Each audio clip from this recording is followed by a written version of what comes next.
Hello, explorers, and welcome to episode 62 of Unbroken.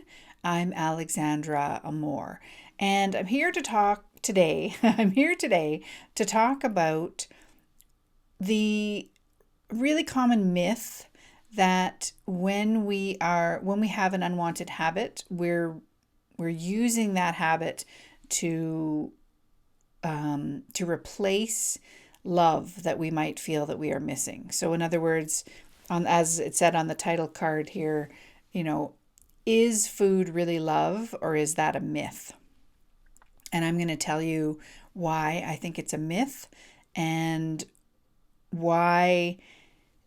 And I guess before I say that, I should say too that I think it makes sense that we came to that conclusion. And I know for me, I spent years and years trying to love myself in a way that would cause my unwanted overeating habit to disappear, and none of what I tried worked. So I tried things like journaling, affirmations, radical self-compassion. What else was in that kind of arena of loving ourselves? Cognitive behavioral therapy. I took a course, I've talked about this before, and it was all about creating a loving feeling within ourselves in order that our overeating habit would drop away. And none of that worked. And so I'm going to talk about that today and about what I see now when we have the thought that we're using a substance like food to try to replace love within ourselves. So before that we get into that, I just want to quickly have a reminder here that if you haven't done so already, you can sign up for the wait list for the Unbroken community. And the address for that is alexandraamor.com/community. And there's lots of information there on that page. The community will be launching later this year in 2024. And we will be, having some live coaching in the community. We'll have some sort of an online group. We'll have a couple calls a month live with me. And as I say, all the details are there on that page, alexandraamor.com/community. Okay, so let's get into this subject of whether or not food is love, and we are using something like food and overeating to replace love that we believe is missing within us. So this came about, the reason I'm talking about this today is that I had another coaching session with Tanya Alfersi recently, and you may have listened to the episode number 53 where Tanya coached me. And so we've gotten together another couple of times since then. And today we had a conversation about this thought and feeling that I have when I'm putting food on my plate, specifically at supper time. And the thought that I have is there's not enough. And so we talked about that and what that meant, what that thought means for me. And it felt, as I explained to Tanya,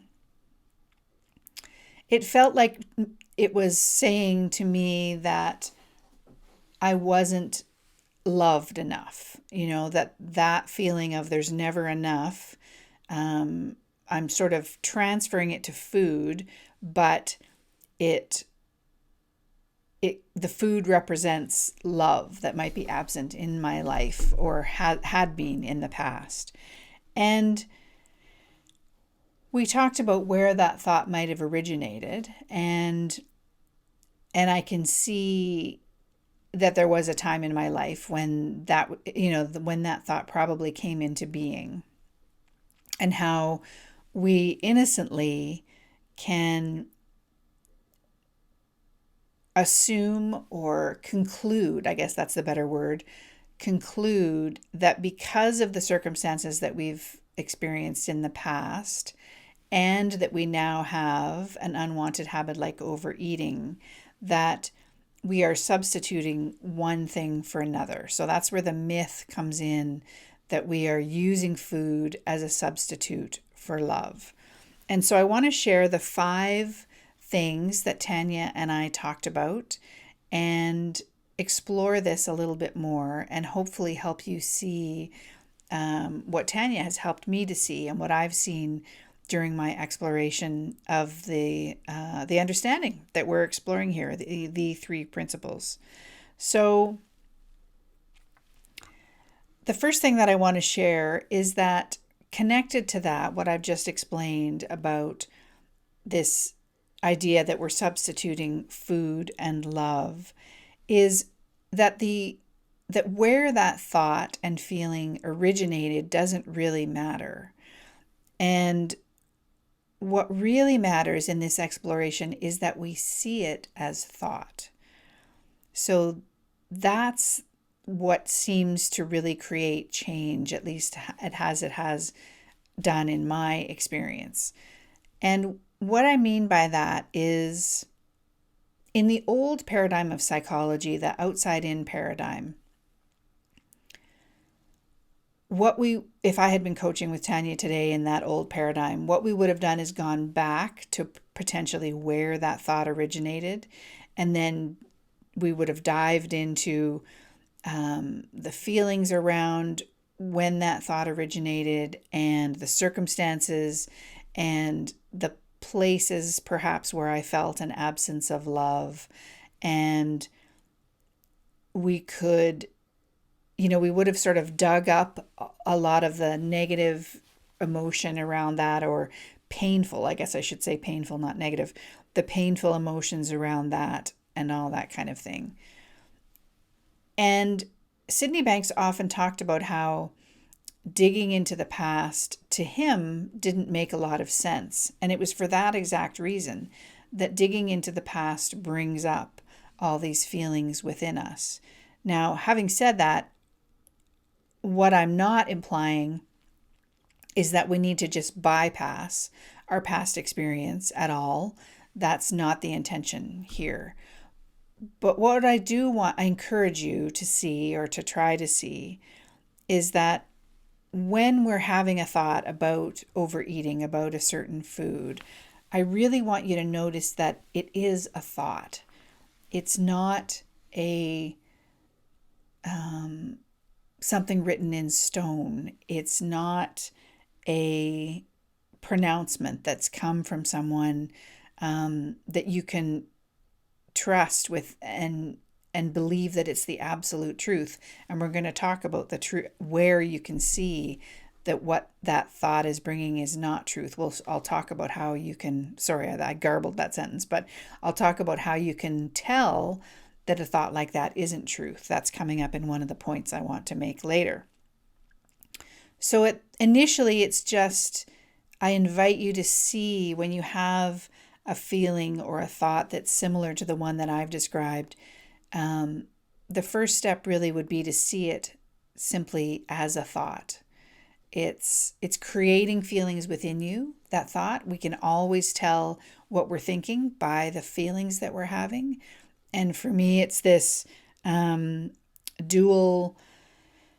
it's this situation that happens at the same time, this thought and feeling. So the thought is, there's not enough food on my plate. And the feeling is one of a little bit of fear, a little bit of desperation, a little bit of panic, that kind of thing. Very light. It's not huge, but it's definitely there. So, like I say, I invite you to notice in a situation like that what you're experiencing is a thought. So then the second thing I want to talk about is that is an experience from the past, and what I really was able to see today in my conversation with Tanya. So if you've read one of my books, the one called It's Not About the Food, in that book I talk about the soda habit that I had, that was, that I'd had for like 30 years. And how when I began to explore this understanding, that habit fell away. And what I saw today was that in the past, before that habit fell away, I felt a very similar feeling about that soda that I would have every day at lunchtime. And that feeling was, I need this thing. It's a treat for me. I'm giving myself a lot of care and love by having this treat every day at lunchtime. And before I started exploring the principles, anytime I tried to let go of that habit, those feelings would really rear their heads and become really tricky for me to navigate. And I was not able to do it until I came to this understanding. So I quit that habit, probably hundreds of times in those 30 years, but I always picked it up again because those strong feelings of that need for love that I had sort of projected onto the can of soda would overtake me, and I would fall back into the habit. But what I saw today, which was really fascinating, was that since that habit has dropped away, I don't feel any less loved. In other words, the love that I feel in my life from family, from friends, from the universe, from myself, hasn't changed at all. It hasn't diminished at all because I don't have that soda habit any longer. And when I realized that, as I was having the conversation with Tanya, what I saw was that the nature of that thought was not true. Therefore, it wasn't telling me any bit of truth. Now, it felt true in the moment, for all those years that I had that habit. Absolutely. It felt true. It felt like if I don't have this thing, I won't feel as nurtured. I won't feel like I'm having a treat. I will feel bereft. I will feel a sense of loss, and I would feel deprived, those kinds of feelings. And so, like I say, what I saw today was that wasn't true, because that didn't happen.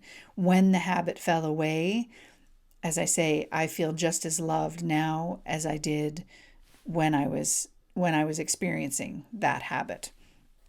So that too points to the idea that that habit was created by thought, and it wasn't a truth at all. It felt like a truth, but it wasn't. So that was the second thing that I want to share. And one thing too about that Tanya pointed out was, what this also points to is the fluid nature of our thinking, of thought, and our attachment to things, and how fluid that can be as well. And it seems to me that she pointed that out because when we think of our thinking as being much more solid and real, and therefore dangerous in that way, it can, of course, it can be really hard to shift these habits that we have, these unwanted habits, because the thinking that surrounds them feels so real. And what this example pointed out to both Tanya and I, this soda habit example, was just how fluid thought really is. Like, it was there, it was attached to this can of soda that I had every day.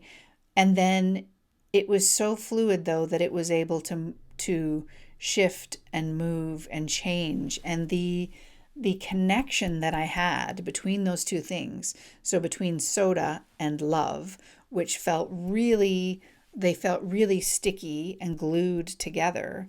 What I see now is that as the habit fell away, that they weren't stuck. They felt like they were stuck together in me, but the truth is they weren't an equation, like 1 + 1 = 2. So soda plus lunchtime equals love. That seemed like a real equation to me in the past. And now I see that it's not, that things are much more fluid than that. I'm not sure what other word to use. So Then the third thing I want to talk about when we talk about the myth of unwanted habits and like food being love is that, and I touched on this a little earlier, the feeling that happens when we have a thought about food, the feeling that comes up within us is what is going to point out to us that that thought is a lie. And here's what I mean by that. So when I have the feeling and the thought, when I'm putting food on a plate, that there's never enough, there's not enough, that comes with, as I said earlier, feelings of fear and panic, and it's a real clenchy feeling. Those feelings are telling me that that thought is not the truth. The truth always feels peaceful. The truth is only ever going to feel like a good feeling, like a beautiful feeling. So when I'm having the thought of putting too much food on my plate and how that's necessary because there's never enough, and I feel the feelings associated with that thought, that information is so valuable about the fact that that thought is a lie. It's not the truth because it doesn't feel peaceful. It doesn't feel good. It doesn't make my shoulders drop. It doesn't make me feel relaxed. I feel, like I said earlier, fearful, panicked, worried, a real clenchy concern about that. So that's another thing to look out for and just observe. There's nothing to be done when you feel that feeling, but noticing it is really important, and noticing the difference between a feeling that brings you peace and a good feeling and a thought that doesn't bring those things, a thought that makes you clench up and feel fearful. That's your barometer. That's the compass pointing to whether something is the truth or not. And then the fourth thing that I really want to point out in this exploration, and something that Tanya and I really specifically talked about this morning for quite a while, is that it's not up to us to manage our thoughts. So she brought this up probably just via, her experience and wisdom around working with people on these things. And as human beings, when we begin to see the nature of our thinking, the next question maybe out of my mouth, or question that someone might have, is, okay, I see that this thought isn't true. I see that the feelings that I have with it are pointing away from the truth. They're pointing toward a lie. So what do I do about that thought? How do I manage that thought? How do I make that thought go away? How do I change that thought? Which is something that, as people with long-term unwanted habits, we're probably very familiar with that feeling, wanting to change what's going on. And Tanya's point was that there's no need to do any of that. This thought that we're having, that we're struggling with, that we're equating food with love, is going to fall away because we see its nature. So the only thing we really need to do is be open to the observation of what's going on. And that's a tricky thing to do, and it's a tricky thing to understand, because our human minds are so wired to solve problems, or designed, I guess I should say. They are designed to solve problems, and so the mind anticipates, it sees, okay, I get it. This thought is pointing toward a lie. So now what can I do about that? And that's natural and innocent. And there's nothing wrong if that happens. I just wanted to bring this up as an important point related to this subject. And it can be a little bit challenging to get our heads around this, that we see this thing that maybe we would label as a problem, and then you're asking me not to do anything about it? That seems a little weird. But what we're really wanting, where we're really wanting to put our attention, rather than digging in and getting concerned about that thought and its presence in our lives, and getting kind of bogged down in that kind of problem solving. What we're wanting to do is look in a different direction. We're looking toward the nature of thought itself, that it is fluid, that it will change on its own. There's nothing we need to do to make that happen. That, what else can I say about thought? That our thoughts are changeable. They are, using that old metaphor, they are like the weather.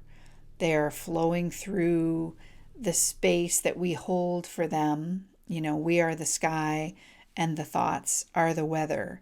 And trying to control them and change them is like trying to control the sky, trying to control the weather in the sky.